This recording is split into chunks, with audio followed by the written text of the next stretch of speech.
Hi friends, welcome to my channel. మన కార్తీక పురాణంలో అయితే ఏమన్నా తప్పొప్పులు ఉంటే మీరు నన్ను క్షమించాలండి. మా అమ్మగారి ఆనందం కోసం అయితే నేను ఈ కార్తీక పురాణం అనేది చేస్తున్నాను.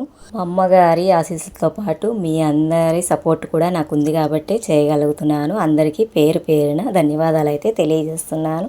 ఈ కార్తీక పౌర్ణమి రోజు చంద్రుని దర్శనం చేసుకొని ఈ పరమేశ్వరుని శివలింగం అయితే నాకు కాశీ నుంచి అయితే తెచ్చిచ్చారు. ఆ మహాదేవుని అనుగ్రహం కలిగింది. ద్వాదశి ప్రశంసలోకైతే వెళ్ళిపోదాం. మహారాజా కార్తీక మాసమున కార్తీక సోమవారమున కార్తీక ద్వాదశి వ్రతమును గురించి సాలగ్రామము మహిమలను గురించి వివరించేదను వినుమని వశిష్ఠ మహాముని ఈ విధముగా తెలియజేసిరి. కార్తీక సోమవారం నాడు ఉదయమునే లేచి కాలకృత్యములు తీర్చుకొని నదికి వెళ్ళి స్నానము చేసి ఆచనములు చేయవలెను. తరువాత శక్తి కొలది బ్రాహ్మణునకు దానమిచ్చి ఆ రోజంతయు ఉపవాసం ఉండి సాయంకాలమున శివాలయమునకు గాని విష్ణాలయమునకు గాని వెళ్ళి దేవుని పూజించి నక్షత్ర దర్శనమును చేసుకొని పిమ్మట భుజించవలెను. ఈ విధముగా చేసిన వారి సకల సంపదలు కలుగటయే కాక మోక్షము కూడా కలుగును. కార్తీక మాసంలో శని త్రయోదశి వచ్చిన ఎడల నా వ్రతము ఆచరించిన 100 రెట్లు ఫలితము కలుగును. కార్తీక శుద్ధ ఏకాదశి రోజున పూర్ణోపవాసము ఉండి ఆ రాత్రి విష్ణాలయమునకు వెళ్ళి శ్రీహరిని మనసారా ధ్యానించి శ్రీహరి సన్నిధిని పురాణ కాలక్షేపమును చేసి మరునాడు బ్రాహ్మణ సమారాధన చేసిన 1,000,000 యజ్ఞముల ఫలితము కలుగును. ఈ విధముగా చేసిన వాళ్లకు సూర్యగ్రహ సమయమున గంగానదిలో స్నానము చేసి 1,000,000 బ్రాహ్మణులకు భోజనము దానము చేసిన ఎంత పుణ్యమో అంత కలుగును. దానికంటే అధికముగా ఫలము కలుగును. కార్తీక శుద్ధ ద్వాదశి నాడు శ్రీమన్నారాయణను శేషపాన్పు నుండి లేవును కనుక కార్తీక శుద్ధ ద్వాదశి వ్రతమును విష్ణువునకు ఇష్టము. ఆ రోజున శ్రీమంతులైన వారు ఆవు కొమ్ములకు బంగారు తొడుగులు తగిలించి ఆవు కాళ్లకు వెండి డెక్కలు తగిలించి దూడతో సహా బ్రాహ్మణులకు దానం ఇచ్చిన ఎడల ఆ ఆవు శరీరమంతా ఎన్ని రోమములు కలవు అన్ని సంవత్సరములు ఇంద్రలోకములో స్వర్గ సుఖములలో ఉందురు. కార్తీక మాసమందు ఈ వస్త్రదానము చేసినను గొప్ప ఫలము కలుగును. మరియు కార్తీక శుద్ధ పాడ్యమి రోజున కార్తీక పౌర్ణమి రోజున కంచు పాత్రలో ఆవు నెయ్యి పోసి దీపము ఉంచిన వారు పూర్వజన్మమందు చేసిన సకల పాపములు హరించును. ద్వాదశి నాడు యజ్ఞోపవేతములు దక్షిణతో బ్రాహ్మణునకు ఇచ్చిన వారు ఇహ పర సుఖములను పొందగలరు. ద్వాదశి రోజున బంగారు తులసి చెట్టుని గాని సాలగ్రామము గాని ఒక బ్రాహ్మణునకు దానం ఇచ్చిన ఎడల 4 సముద్రముల మధ్యనున్న భూమిని దానము చేసినంత ఫలము కలుగును. సాలగ్రామ దాన మహిమ తెలుసుకుందాము. దీనికి ఒక ఉదాహరణ అనేది ఉంది. పూర్వము అఖండ గోదావరి నది తీరమందలి ఒకానొక పల్లెయందు ఒక వైద్యుడు నివసించుచుండేవాడు. వారు మిగుల దురారాశపరుడు.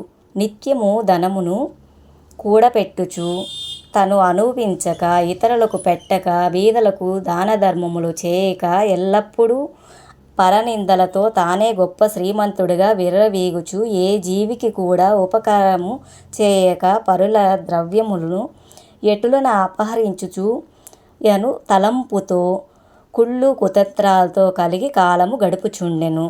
అతను ఒకనాడు తన గ్రామమునకు సమీపమున ఉన్న పల్లెలో నివసించుచున్న ఒక బ్రాహ్మణునకు తన వద్దనున్న ధనమును పెద్ద వడ్డీకి అప్పుగా ఇచ్చెను. మరికొంతకాలమున తన సొమ్ము తనకిమ్మని అడుగగా ఆ విప్రుడు, అయ్యా, తమకియ్యవలసిన ధనము 1 నెల రోజులు గడువులో ఇచ్చెదను. మీ రుణము ఉంచుకోను. ఈ జన్మలో తీర్చని ఎడల మరు జన్మము అయినా మీ ఇంట ఏ జంతువుగానో పుట్టి అయినా మీ రుణము తీర్చుకొందెను అని సావిధానముడై వేడుకొనెను. ఆ మాటలకు కోమటి మండిపడి, అట్లు వీలు లేదు. నా సొమ్ము నాకు ఇప్పుడే ఇయ్యవలెను. లేని ఎడల నీ కంఠమును నరికి వేయుదను అని ఆవేశము కొలది వెనుక ముందు ఆలోచించక తమ మొలనున్న కత్తిని తీసి ఆ బ్రాహ్మణుని గొంతును కోసెను. వెంటనే ఆ బ్రాహ్మణుడు గిలగిలా తన్నుకొని చనిపోయెను. ఆ కోమటి భయపడి అక్కడే ఉన్నచో రాజభటులు వచ్చి పట్టుకొందురని జడిసి తన గ్రామమునకు పారిపోయెను. బ్రాహ్మణ హత్య మహాపాపము కనుక అప్పటి నుండి ఆ వైశ్యునకు బ్రాహ్మణ హత్య పాపముగా వచ్చినది.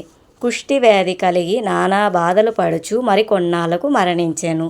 వెంటనే యమదూతలు వచ్చి అతనిని తీసుకుపోయి రౌర్య వ్యాధి నరక కురూపముల బడద్రోసి ఆ వైశ్యునకు ఒక కుమారుడు కలడు. అతని పేరు ధర్మవీరుడు.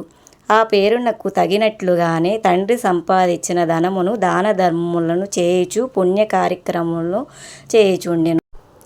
నీడ కొరకై చెట్లు నాటించినారు, నూతులు చెరువులు తవ్వించినారు, సకల జనులకు సంతోషపెట్టుచు మంచి కీర్తిని సంపాదించెను.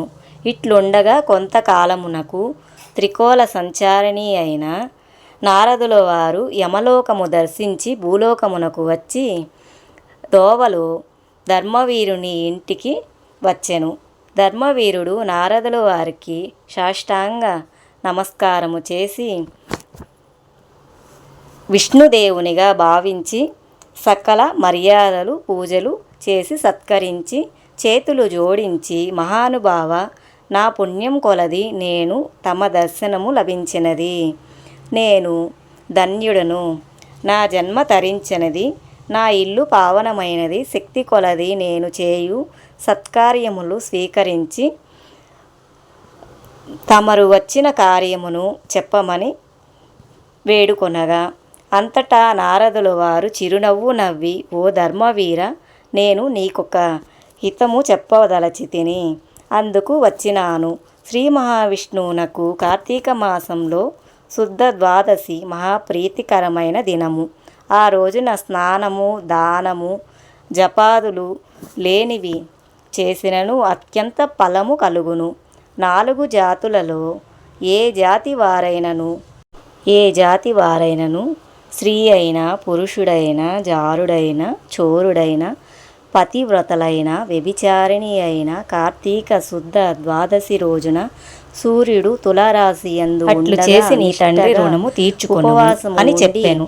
అంత ధర్మవీరుడు నారద మునివర్య, నేను గోదానము, భూదానము, హిరణ్యదానము మొదలగు మహాదానములు చేసి అటువంటి దానములు చేయగా నా తండ్రికి మోక్షము కలగనప్పటికీ సాలగ్రామము అనే రాతి సాలగ్రామ చేసినంత మాత్రమున ఆయన ఎట్లు ఉద్ధరింపబడునా అని నాకు సందేహం కలుగుచున్నది. దీనివల్ల ఆకలి ఉన్నవారు నారద మునివర్య, నేను దాహము ఉన్నవారికి దాహము తీరునా మొదలగు ఎందులకి దానము చేయవలెను. అటువంటి దాని సాలగ్రామమును నా తండ్రికి చేయజాలనము కలుగునప్పటికీ సాలగ్రామమనే ఆ రాత్రి దానము చేసినంత మాత్రమున ఆయన ఎట్లు ఉద్ధరింపబడునా అని నా సందేహము అడుగుచున్నాను. దీనివలన ఆకలి అన్నవాళ్ళకి ఆకలి తీరునా, దాహం అన్నవారికి దాహము తీరునా కనుక ఎందులకి దానము చేయవలెను. నేనీ సాలగ్రామ దానము మాత్రము చేయజాలనని నిష్కారణంగా పలికెను. ధర్మవీరుడు అవివేకమునకు విచారించి, వైశ్యుడా, సాలగ్రామమును శిల మాత్రముగా ఆలోచించితివి. అది శిల కాదు, శ్రీహరి యొక్క రూపము. అన్ని దానముల కంటే సాలగ్రామ దానము చేసినచో కలుగు ఫలమే గొప్పది. నీ తండ్రిని నరక బాధల నుండి విముక్తుణ్ణి చేయగలవు. ఈ దానము తప్ప మరొక మార్గము లేదు అని చెప్పి నారదుల వారు వెళ్ళిపోయెను. ధర్మవీరుడు ధన బలము గలవాడే ఉండి కూడా, తన సామర్థ్యము కలిగి ఉండికి కూడా సాలగ్రామ దానము చేయలేదు. కొంతకాలమునకు అతడు చనిపోయెను. నారదుడు చెప్పిన హితబోధను పెడచెవిని పెట్టిన చేత మరణానంతరము 7 జన్మల యందు పులి అయి పుట్టి, మరి 3 జన్మల అందు వానరమై పుట్టి, 5 జన్మలు ఎద్దుగా పుట్టి, 10 జన్మలు మానవ స్త్రీగా పుట్టి, 10 జన్మలు పందిగా జన్మించి ఉండెను.